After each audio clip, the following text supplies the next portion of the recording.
जब सब चले गए हैं तो कोई भी इधर उधर हमारी बात नहीं सुनेगा।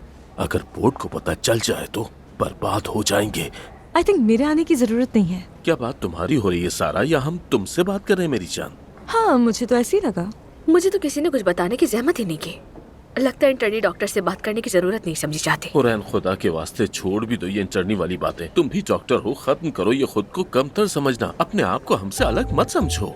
ये सब कुछ उस अली की वजह से हुआ है। उसने मुंह पर मेरी बेइज्जती कर दी थी। मुझे लगा था कि ये जमीन फटे और मैं इसमें धंस जाऊं, लेकिन मैं फिर भी चुप रहा। तुम्हारे सामने था ना, कुछ नहीं कहा मैंने। सलाम दोस्तों, कैसे हो? हेलो। ओह हेलो सारा, क्या तुम रात के ऑपरेशन के लिए रुक रही हो?